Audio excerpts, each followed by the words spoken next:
The Western are the former African townships. I live in the former African township, and this is the area that was being combed by the security forces. So there I was, and I tried to contact the people with whom we were organizing these burials. It was not possible. And so I remained outside there in contact with what was happening inside the cordon by telephone. And a number of people who spoke to me said those young people seemed to be well behaved. In the morning, the whole morning, the reports were saying they seemed to be well behaved. Even where they are searching with,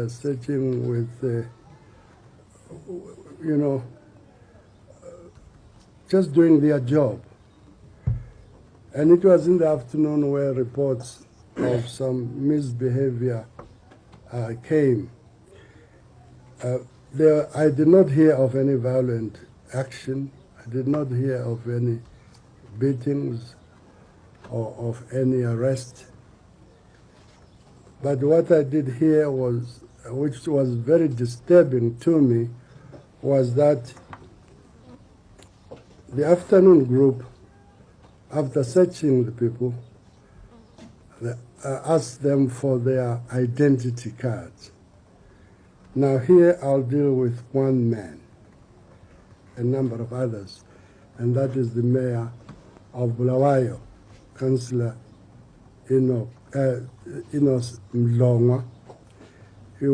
His house was searched, and then he was asked to produce his identity card, which he pulled it out. When he tried to give to these young officers, they said, no, you're going to hand that to us at the Popoma Park. So he waited. He was shepherded out of his home, and he found quite a number of other adult people, male and female, who were now told to run about 1.5 kilometers from that point to the park, to run. Failure to run, you will be beaten up. I don't know whether there were people who were finally beaten up, but I know that Councillor Mdlongwa was among those who ran to the park, and then told to sit down, to produce their identity cards. The operation took, according to Councillor Mdlongwa, 30 minutes, and they were handed back their identity cards and told to run back to their homes. And they had to have some 220 exercises, 220, I say 220 because 220 you run a little faster than a marathon. So these old people had to run for their lives back to their homes. Now this is the tragedy of the whole situation. There appears to be an element of dehumanizing the people in the western provinces of this country. And this is the fourth search of Bulawayo. No other city has been searched in this country. It is only Bulawayo. And of course, Bulawayo is in common with the tribal trust areas in both the north and south Matabele land. And people have been subjected to this inhuman and degrading treatment by their government. Why it is so, I have not been able to discover. So, gentlemen, I thought it was necessary for me to give an account of what happened. And when I found myself in a situation where I could not be able to try and mitigate in this situation, when I was in a friend's house and I could not talk to the press, I could not do anything, I didn't want to jeopardize those young people, I decided to drive to Harare. I left Bulawayo about something to 1, and by 5:30, 5:45, I was in Harare. Now, I should say quite candidly that the reason for this searching does not impress me. I'm told that it is because of the events of last Sunday that the government decided to do what it has done. But if that were so, if it was because of the rioting and the deaths that happened last Sunday, then one would ask, why not in Kwekwe, why not in Gweru, why not in Chivu, and so on. I can go counting these towns where there was riot in last June, July, initiated by ZANU-PF, and if I may say so, ZANU as a party has held meetings in Bulawayo.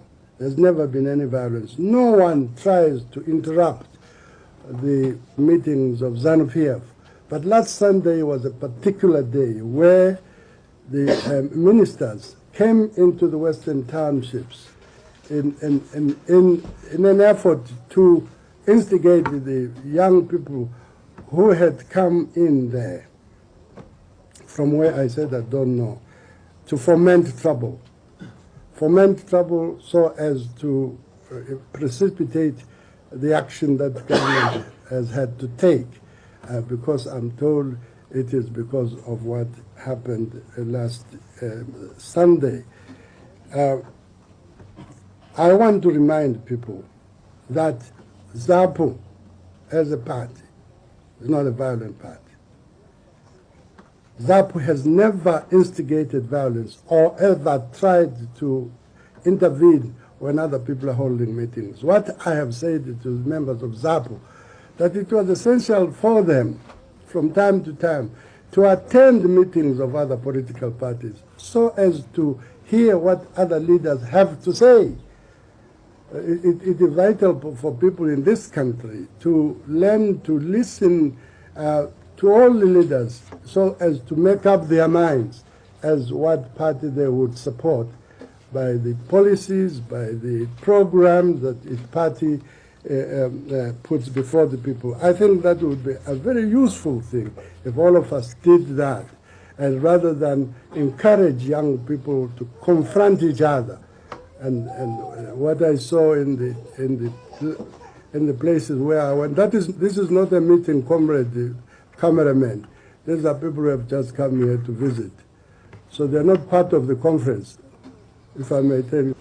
Comrades, the other thing which I had, during the last week, planned to do, and I did not do myself, I had to send other people, was the killings that took place, killings and arson that took place in Njombe, and from the 15th of last month to the 10th or so of February.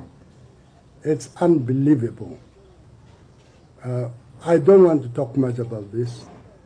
I have always felt that in a situation like that one that has happened in Njombe, people must get there for themselves to be able to see, because it's difficult to explain and make people understand that a thing like this can happen, where people bent a kraal which held some 20 or so goats and bent them to death.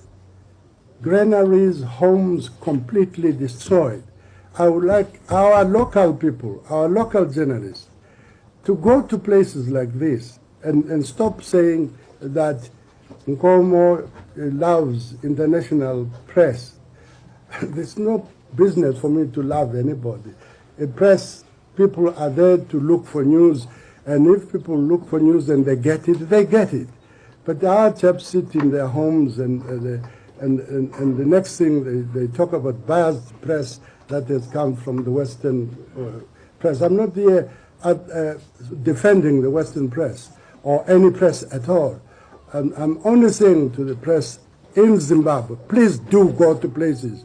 If you're prepared to come with me to Zombe, I'll come with you to go and see what devastation was done by ZANU-PF supporters to those people during a period like this when people are open to rain and so on. The homes have been completely gutted. Well over, I think more than 15, between 15 and 20 homes, completely burnt out. People are living under trees as it is now. And the people died in these incidences.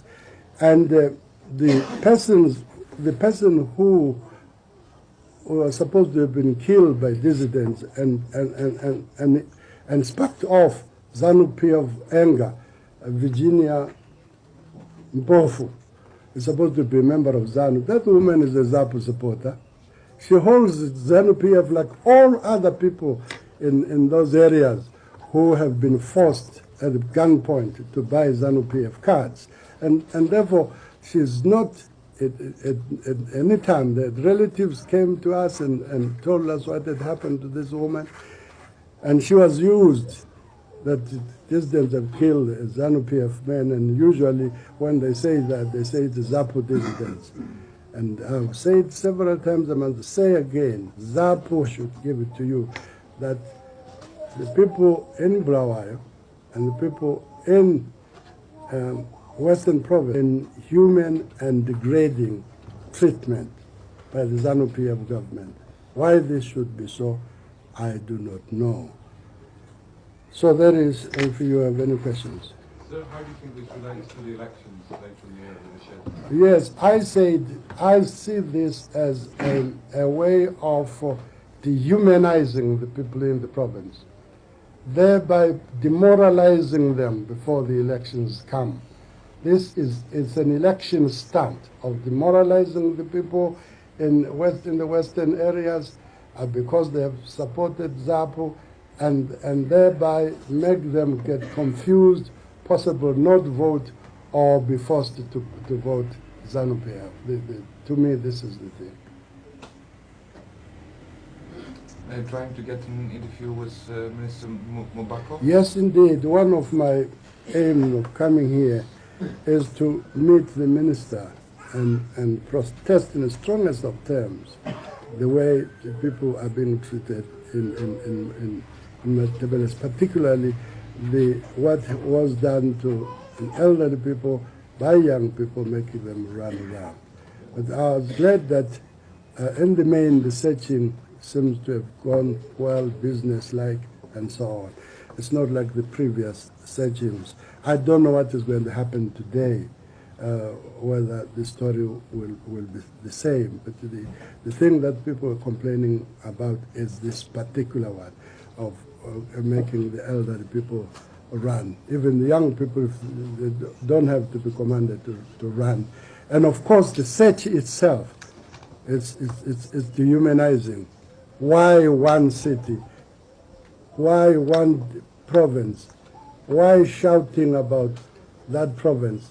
To dehumanize, to make people believe that the people in Western provinces are enemies of this country. This is a tragedy. When people give themselves, like their fellow citizens around the country, we came and fought together to free this country. And the understanding between the people who come from other parts of the country and people in Matabeleland is excellent, despite all these things which are made to divide the people. The people, the Shona-speaking people in Matabeleland, in Bulawayo, are not loyal to the government. The people there are as loyal to the government or to the state of this country like anybody else, but they have been given a raw deal because of their support for ZAPU. Dr. Nkomo, could you clarify just when you went to Bulawayo from Harare before the search? Was that Saturday morning? Saturday morning. You left here about 3 o'clock in the morning. By car. Mm. And when you got to Bulawayo, the thing was starting. The recording was already. Yeah. Nkomo, as far as you know, still no people arrested in the search? No, I've not heard of any arrests. But a few people were taken, but finally I was told the people who were taken away from their homes ended in this race to the park and back. Whether some people were arrested in there, I have no information. Mr. Nkomo, we came in a little late, I'm afraid. I'll talk to you after this. Your planned ceremony with Bishop Muzorewa, the funeral ceremony, are there any other reasons why it was called off? Because, now look, when the sky shouter says, remain indoors, everybody, no movement, don't cross the road if you are this side. How Muzorewa was, because I didn't have the chance to discover, I found myself locked outside the cordon. It was a suffrage line, in fact, I called it. So there was, and we were all frozen. There's nothing you could do. They were going to be buried as we chose to bury them. Zimbabwe press, which deliberately distorted our call for a united front, and they made it a thing between P.F. Zapu and Zorewa, and possibly Stoll and Ian Smith. And it was never our intention. We never said we were going to do this. If the local press want to believe that, then it is their own creation. What is your position as far as the UNC? What do you mean, what's my position? I'm president of ZAPU. What are you talking about? Now listen, I'm president of ZAPU, and that's what I am. Zorewa is the president of UNC. I don't have to have anything to say with of UNC. It's just another party, as much as ZANU is another party to me. Nothing more. And you'll be prepared to work with it? With ZANU? With UNC? Now listen, it's another party, like any other party. I work with any other party. I work with ZANU, I work with UNC, because they are in the country. I haven't got that prejudice of wanting to see other parties sink.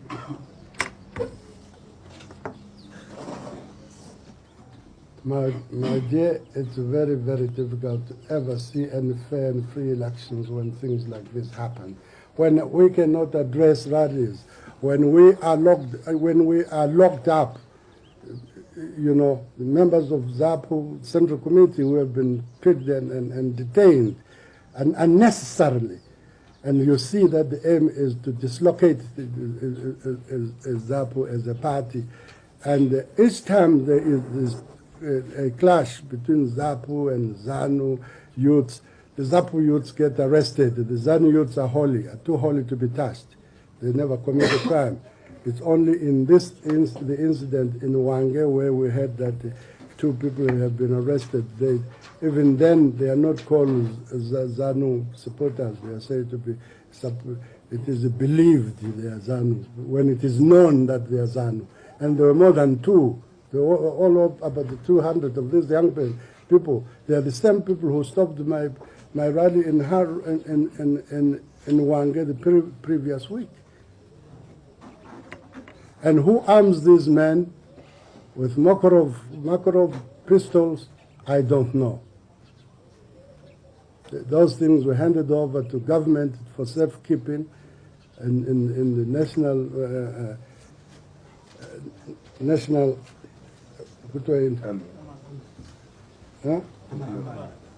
armory, national armory. But they are being seen now appearing in ZANU-PF youths and chairmen running around with these weapons. And we get into these things daily. Our young people are taken into places like stops camps where you are really stopped to breathe. Stops camp in Bulawayo. And there, if you know of any torture, then think of stops camp and its related branches around Bulawayo. It's a tragedy. But is your party actually keeping records where it can? Yes, indeed. Yeah. So what do your records show you? They're not in my head. You can get them. In Zimbabwe. But you sing about this when you know that other people have suffered even far much more than you have suffered. But in most cases, the people who have been killed in Matabeleland who are supposed to be ZANU-PF members are former ZAPU who have been coerced and then somebody does it somehow to see that they are dead, so as to react. Someone dies, then there is reaction.